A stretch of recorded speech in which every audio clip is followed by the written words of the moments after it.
মিছিল মিলিয়ে তাদেরকে পাওয়া যায় না। এদেরকে পাওয়া যায় বছরে একবার, যেখানে প্রচুর পরিমাণ জিলাপির শট পড়ে সারা বাংলাদেশে ওই সময়টাতে পাওয়া যায়। উচিত কথা বলে তো বাদ নাই, উচিত কথা বলে আমরা দাম নাই।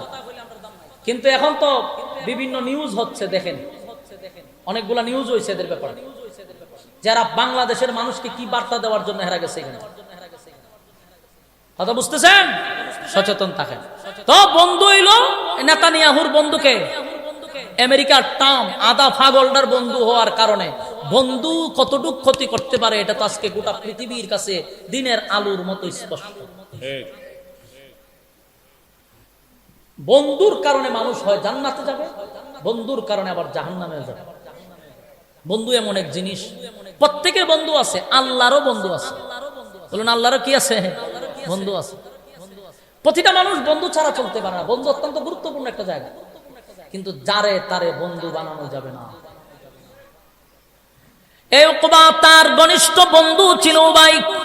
এই উবাই ইবনে খালফের মতো একটা নষ্ট লোককে বন্ধু বানানোর কারণে তারে শর্ত দিছে, তুই কালেমা ছেড়ে দিবি এতটুক নয়, তুই কালেমা ছেড়ে দিবি এতটুক নয়। এখানে আর একটা প্রশ্ন হলো, নবীর সঙ্গে চরম পর্যায়ের বেয়াদবি করতে হবে না, নাউজুবিল্লাহ।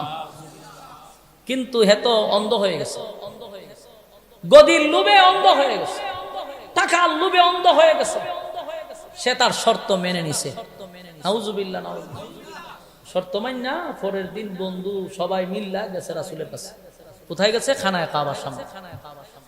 আল্লাহর হাবিব দূর, বহু দূর থেকে যখন দেখতেছিল উকবা সহ তার বন্ধুরা একত্রিত হইয়া নবীর দিকে আসতেছে, আল্লাহর নবীর দিলটা তো অনেক বড়, নবী তো রহমতের নবী, বরকতের নবী, মায়ার সাগর। আমার নবী মনে করছে গতকালকে লুকিয়ে লুকিয়ে কালেমা পড়ছে রে, আজকে মনে হয় প্রকাশ্যে সবার সামনে সে কালেমা পড়বে, এটা মনে করছে। কারণ আল্লাহর নবী মায়া দয়া নিয়ে সামনে আগানো শুরু করছে তাদেরকে রিসিভ করার জন্য। নবী যায় মহব্বত নিয়া, আর তারা আসতেছে দুশ্মনী নিয়া। কথা কি বুঝতেছেন?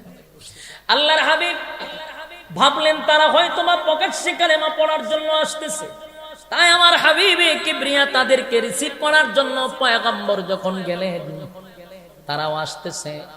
কাছাকাছি কাছাকাছি যখন চলে আসছে, আল্লাহর নবী যখন উকবার সামনে দাঁড়াইল, নবীজি দাঁড়াইয়া বলতেছিল, কি ব্যাপার চাচা, গতকালকে লুকিয়ে লুকিয়ে কালেমা পড়ছেন, আজকে মনে হয় প্রকাশ্যে কালেমা পড়ার জন্য আসছেন।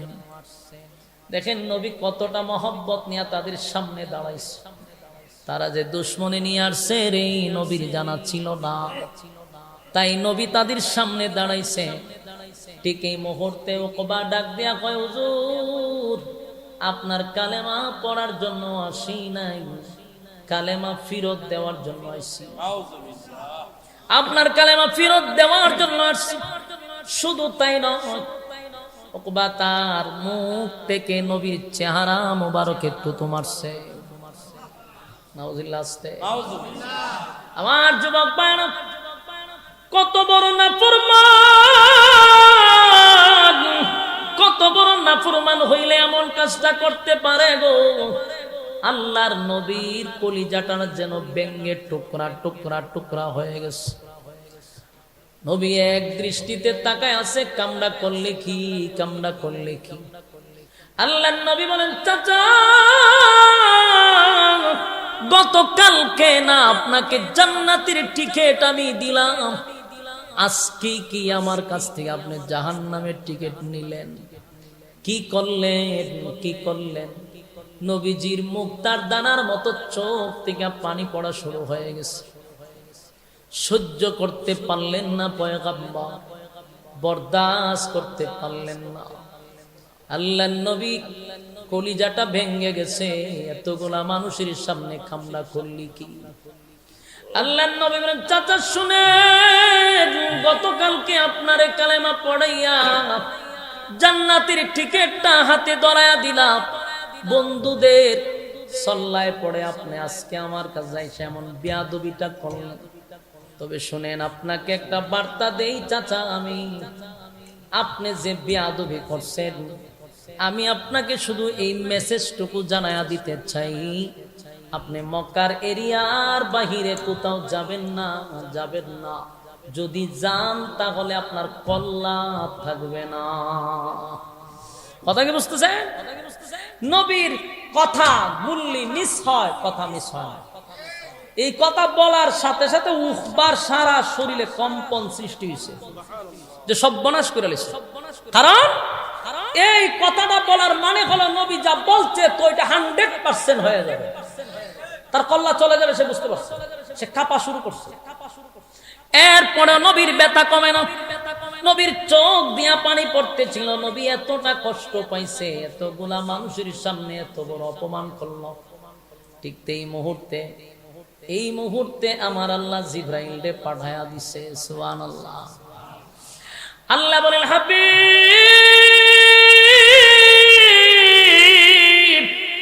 আমি আল্লাহকে যদি কেউ গালি দেয় গো, আমার কষ্ট লাগে না। সকালে যদি আমারে কেউ গালি দেয়, বিকাল বেলা তার জন্য আমি খাবার রেডি রাখি। আমারে কত মানুষ গালি দেয়, এই যে বৃষ্টি হয় না গালি দেয়, বৃষ্টি হইলেও গালি দেয়। মানুষ আল্লাহরে গালি দিলে আল্লাহ কয় আমার কষ্ট লাগে না, আমার কষ্ট লাগে না। কিন্তু আমার কষ্ট লাগে আমার বন্ধুরে যদি কেউ গালি দেয়। কথা কি বুঝতেছেন? আল্লাহ বলেন, আমার বন্ধুরে যদি কেউ গালি দেয়, আমি আল্লাহ বরদাস্ত করতে পারি না গো।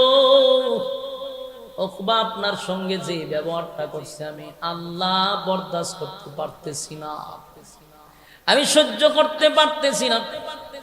কারণ আপনার চেহারাটা আমি এমন ভাবে বানাইছি, পৃথিবীতে এমন চেহারা দিয়ে আমি আর কাউরে বানাই নাই, ওয়ান পিস বানাইছি। যেই চেহারার কসম আমার আল্লাহ করছে, জোরে কোন সুবহান। ওয়াদ-দুহা